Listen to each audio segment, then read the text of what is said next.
Good evening and welcome to a special Inside the Issues edition of Tucker Carlson tonight. Over the next hour, we'll take a deeper dive into some of the biggest matters affecting American life today. We start with speech. As you probably heard, recently many of the biggest tech companies joined in a coordinated effort to censor content from broadcaster Alex Jones. Apple, Facebook, Spotify, Vimeo, YouTube, Twitter, all of them pulled or froze Jones's accounts on the grounds that his views are too dangerous to be heard publicly. The left, which seeks to crush anything it can't control, applauded the news. The institutional right in Washington, afraid of being criticized, mostly stayed silent. That was foolish and it was cowardly. This isn't about Alex Jones or any one person. It's about the central principle of our society, and it's at stake here. Do people have a right to communicate their views? It doesn't matter what those views are, Alex Jones's views or anyone else's views. They may be misguided, they may be repugnant. Often they are. But there's a remedy for repugnant views. Make a counter case. Defeat bad ideas with good ideas. Kill lies with truth. That's how healthy societies function. We are moving in the opposite direction. Increasingly, the people in charge use technology to silence criticism, mostly of them. The left will tell you that defending Alex Jones's right to speak is the same as defending what Alex Jones says. That is a lie, and they know it's a lie. We would make the very same case on behalf of Jill Stein or Noam Chomsky on the left or anyone else the establishment was trying to silence. The left-wing ACLU spent about 100 years representing radical extremists whose views they hated, and they did it to make that point. Free speech is for everybody, even the crazies. That's the very definition of free speech. In a free country, everyone can be heard. In totalitarian societies, only the powerful can be heard. The left used to understand that, but they don't anymore. What changed? Why are the most powerful companies in the world suddenly so threatened by an independent radio show host in Texas that they're willing to lose business in order to make him shut up? And Jones is hardly their only target, that's for sure. Virtually every day, the big tech companies censor someone else whose political opinions they disagree with. You see it all the time. Last summer, the CEO of Google, who is a billionaire, by the way, flew home from family vacation just to fire a low-level programmer called James Damore. What did Damore do? His crime was writing a private memo that gently questioned identity politics. The reaction in both those cases, and many others like them, was weirdly disproportionate, almost hysterical. It was like shooting someone for looking at you funny. Confident people don't behave like that. Insecure, terrified people do. And that's the point. Our establishment crushes dissent not because our establishment is strong, but because it is weak and afraid. In the words of a perceptive essay this week, quote, "Censorship is what happens when powerful people get scared."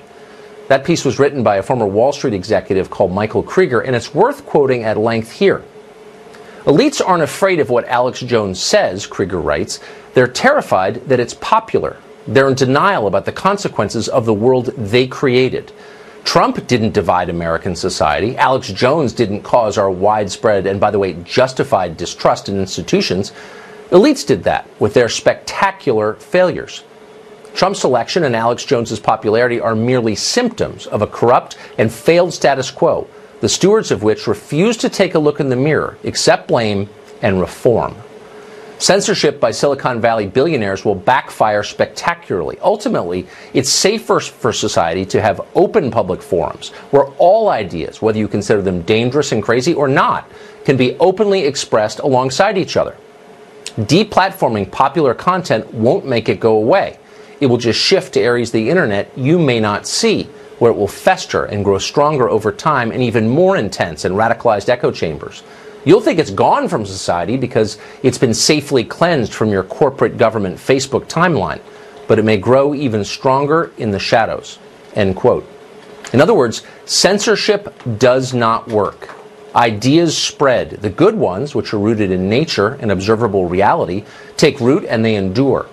People know what's true. They can smell it. You can't stop them from knowing that. You can't control their minds. You can only humiliate yourself and undermine your own authority by trying. Our childish billionaire overlords may be geniuses, they say they are, but they don't understand that. Someday soon they will learn, and that is a comforting thought at a time like this. Joining us now is DePaul University professor Jason Hill. Professor, thank you for coming on. Thank you. So tell us your view of why censorship from the left, but not exclusively from the left, but mostly, has increased. That doesn't seem like the sign of confidence. It seems like the sign of people who believe they're losing control. Well, I think what has happened is that the right has lost the culture wars. I think that we are seeing a period since the 1964-65 period in which the free speech movement was fought, ironically, by the far left. We are under the nefarious control of a far left movement that is in exercising cultural power, and is in control of our cultural institutions. And what we have are these institutions like Google, like Twitter, like YouTube, yielding to that cultural power out of fear of retribution or repercussions that they fear will have financial consequences. But make no mistake about it, we are in the throes of a far left that has exercised and is exercising great cultural power over our society. They have won the cultural wars. What I don't understand is why people who dissent, who have different views, tend to be so passive in the face of attempts to shut them up. I understand why people don't like Alex Jones. I'm not defending Alex Jones's views, obviously. But if they can silence a radio show host, or if they can silence James Damore, the engineer at Google, why can't they silence you? Or why can't they silence me? Of course they can. Why don't we fight back against this? We can't fight back because we don't have the moral courage to fight the opposition. We are apologists for our values, and we're apologists for our principles. Yes. We have ceded the moral high ground to the adversary, and in some sense we have given them the moral authority out of some sense of cowardice. I think there's a great deal of moral cowardice that conservatives have, that people who are even mildly conservative have, and we have ceded the moral high ground to people who have co-opted values and principles in the name of some sort of morality that is nothing short of nihilism, cultural relativism, an attack on reason, and an attack on rational argumentation. But it's a lack of courage, and it's a lack. Yeah, I think you're exactly right. But if all people who dissented from the prevailing view of say, our tech billionaires who have so much control over our speech, paused and said, you know, I'm not actually going to go along with this. You don't have the moral high ground over me, and I am going to say what I think. I'm going to say it even louder if you try and silence me. I mean, you could actually make some headway fighting back against it, couldn't you? You could, but I think the point I'd like to reiterate is that we don't really realize the kind of cultural power that is being exercised and the kind of intimidation tactics that is exercised and wielded over people who have dissenting views. There is a kind of hijacking of one's moral conscience that has to be reckoned with. And I think until people who hold conservative values, or people who are on the other side of the spectrum, say, no, this is wrong, free speech has got to be defended, and whether it's even, I would go as far, Tucker, as to say even hate speech, so long as it's not an incitement to violence. I appreciate you, Professor, for reminding us of that. Thank you very much for that. Thank you. We want to hit another topic that has emerged again and again in the news recently: socialism. Socialism, of course, has a century-long track record of creating human misery and destroying countries, from Russia to Venezuela. But the ideology has proven impossible to kill, and it is flourishing, or appears to be flourishing, in the modern Democratic Party.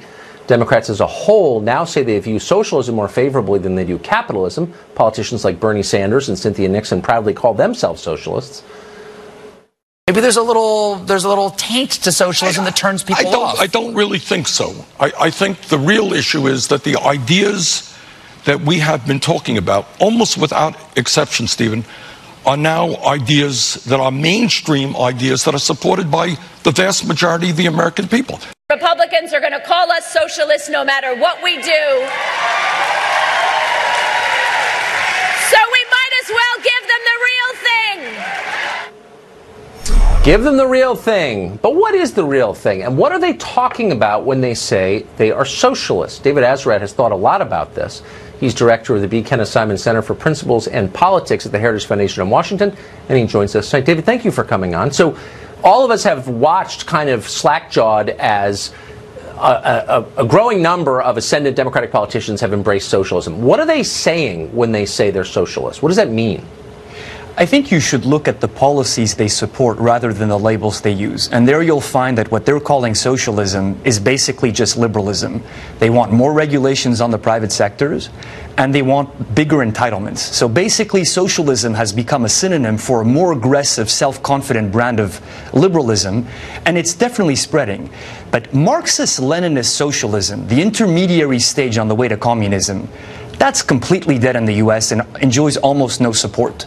So I would tell my friends on the right not to panic that this is not the birth of communism.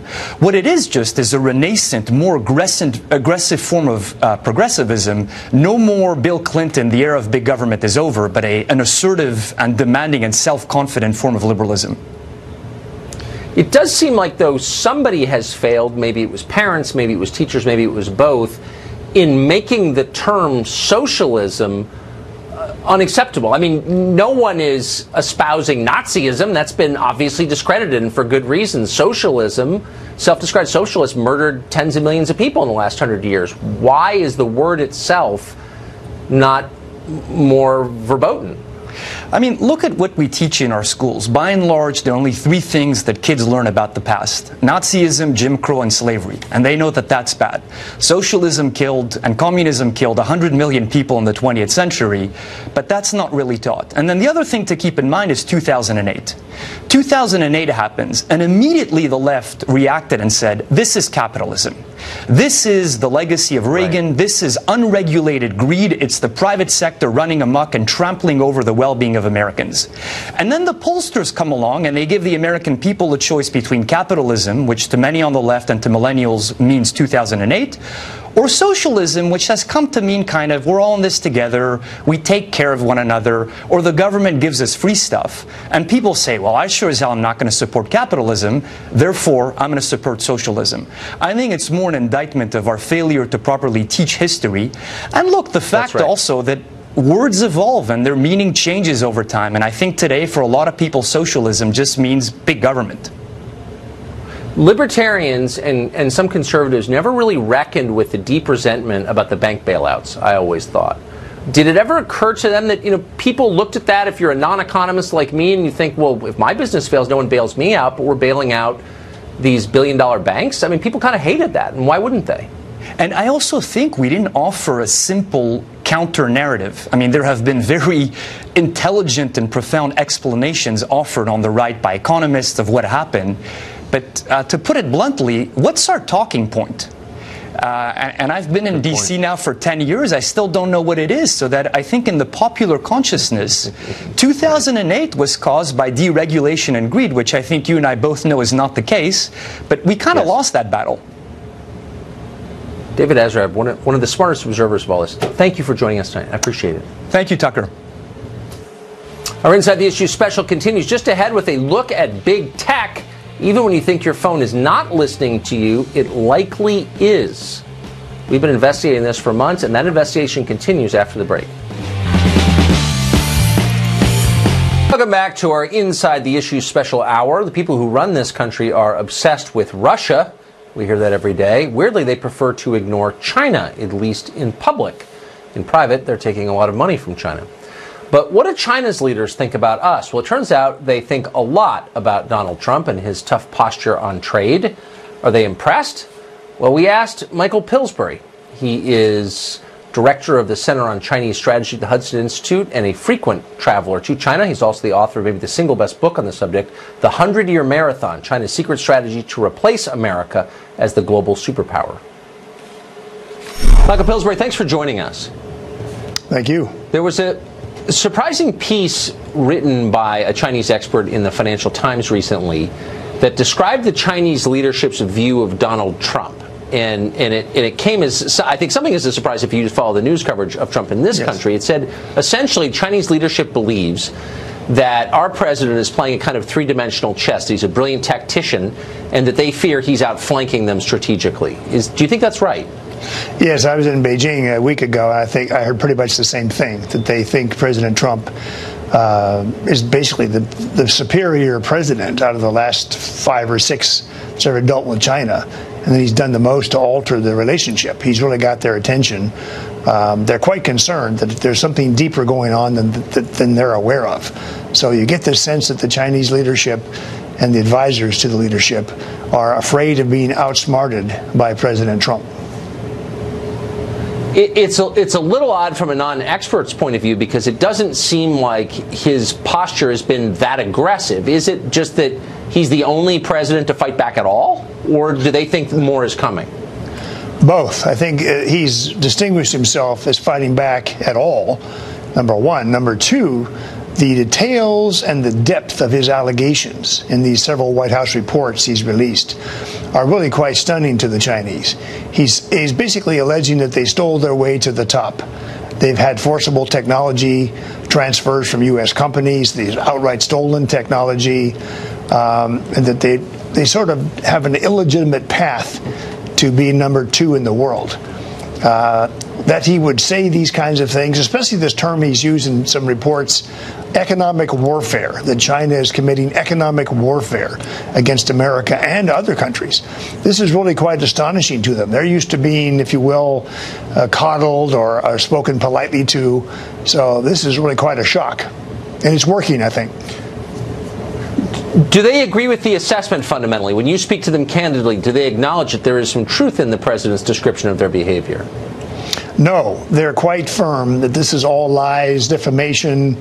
The American companies who've testified to our trade representative's office over the last 6 months are all, making up stories. They're adamant, denying everything. And this, frankly, Tucker, makes it awfully hard to negotiate. They haven't met us not even halfway. They haven't met us 1/4 of the way yet.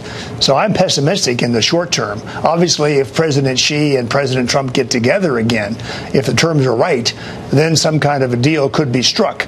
But I think we're a long way from that. Do you think that so far this change in our attitude toward China has helped the United States? Have we gotten something out of this? Well, it's kind of a strange reaction, but we've certainly got the attention of the European Union. The European Union Commissioner, Mr. Juncker, came here not less than a month ago and now wants to work toward zero subsidies and zero tariffs with the United States. This, too, Tucker, is stimulating paranoia in China. They now are beginning to think that President Trump is so smart, as you say, playing three-dimensional chess, that he has got the Europeans on his side. And they've issued a set of warnings just in the past week to the Europeans not to fall for President Trump's trap. I mean, is there something kind of wonderfully amusing about this story, or is that just me? It's partly just you, but don't forget, President, you want to see some change and some aggressive steps, and the president has certainly done that. I think the next step is going to be to see what the first Chinese offer will be after these 2 months now of basically no contact. They've been making hints. They've dropped a couple of hints in newspapers recently that they're willing to renegotiate investment terms with us. They're willing to say that there may have been some minor violations by a few Chinese companies or local provinces, but certainly the center, the Communist Party and President Xi, never did anything wrong. So we haven't come very far, but yes, I think it's refreshing to see this level of respect for the United States. I haven't seen it in 40 years. Usually the Chinese look down on us as not being very bright. Yes. And for good reason. Michael Pillsbury, thank you for that perspective. It's great. Thanks, Tucker. Welcome back to our Inside the Issues special edition of Tucker Carlson tonight. The people who run the tech industry already know a lot more about you and your neighbors and your family than the East German Stasi ever could have dreamed, but they're always looking for more information. And for most people, the smartphone is the way they get it. Your phone doesn't just track where you go, though it does do that. it can also listen in on your conversations, your in-person conversations, and use them to decide which ads you see online. Brett Larson hosts Fox News Headlines 24/7 on Sirius XM Radio. He frequently investigates tech stories for us. So, Brett Larson, I know this can't be true because we've suspected this for a long time, but the industry has denied it repeatedly. Right. But you're saying it is real? They have denied, but every time someone sits down and researches it, it seems it is actually happening. That the conversations that you're having in front of your smartphones are being listened to, and then advertisements appropriate to the conversations you had will pop up the next time you go online. Wait, can I just interrupt you just to make sure I have this right? So this is not when you're speaking to Siri, not when you're talking to the phone, but when your phone is sitting on a table in a restaurant in your like home. right here, and you don't hearing me. Even now, but how is that legal? You know, here's the thing. This is where, and when we had Mark Zuckerberg in Congress said over and over these end-user agreements that we all just kind of click through and we don't pay attention. For what we know, it could be buried in there, but it could be buried in there in such a way that you don't really understand what they're saying. When you open an app for the first time, when you download the Facebook app, for example, and you open it for the first time, it may say, Facebook app would like access to your camera and your microphone. And logically, you're going to think, oh, it's because I want to put pictures on Facebook directly from the app. But buried in that license agreement, it may say flat out, and you know, we're listening to the things going on around you when you post your photos, so that we can take the mood of the room, or so that you're not posting a silent movie, basically. But this reporter at Vice Media did the same thing, and he did it the same way. All of us have heard this story over and over, these anecdotal things of like, you know, I was talking about wanting to go to Japan, and the next thing I know, I'm in front of my computer and there's all these ads for cheap flights to Japan. And most of us dismiss it of like, there's no way that could be happening. Zuckerberg's in Congress, he says there's no way we're not listening to you. But other researchers have found that a lot of these apps are actually listening to us, and they're also paying attention to how we interact with the app. They're going to excuse it away. They're paying attention to how we use the app. They want to make the app a better user experience. I totally get that. They're listening to us. Our phones are always listening to us because they're listening for that magic word. They're listening for OK Google to alert the virtual assistant, or Hey Siri, which if I say, my phone's going to, now there it goes. It's what can I help you with? But in order for my phone to hear me say that, it's got to be listening to me all the time. So it's a matter of what other apps are also listening and what they're called trigger words to get them to start paying attention. For all we know, the Facebook app trigger is, I'm thinking about, and then the next thing is what they're listening for. Yeah, but I guess that's the point we don't know. Yeah, by the way, Congress banned lawn darts and clove cigarettes because they were a danger to the public, but they've done nothing about this because they're pathetic in the pocket of these companies. But let me ask, where does this data go? They have all your conversations, all your intimate conversations. What do they do with it? They take it back, they process it, and they sell you advertisements. That's, you know, when we did that investigation into Google and tracking your location, it's really about, they want to know where you go, they want to know your routine, because then they have a more valuable sell to an advertiser. You're not just going to a fast food restaurant and saying, we're going to give you 1,000 customers. You're going to a fast food restaurant and saying, we're going to give you 100 customers that absolutely walk past your store every day, and 10 of them walk in once a week, and we know this for a fact. Now they can go a step further and say, of those 10 that we know walk into your store, one of them is actually talking in the morning about how he wants to get breakfast at your particular establishment, and they have all this data. Why would any sane person ever bring a smartphone into a bedroom? Seriously. I know. It's a valid question, and when you, Tucker, when you think about it, we've got baby cams, pet cams, all these things in our homes connected to the internet.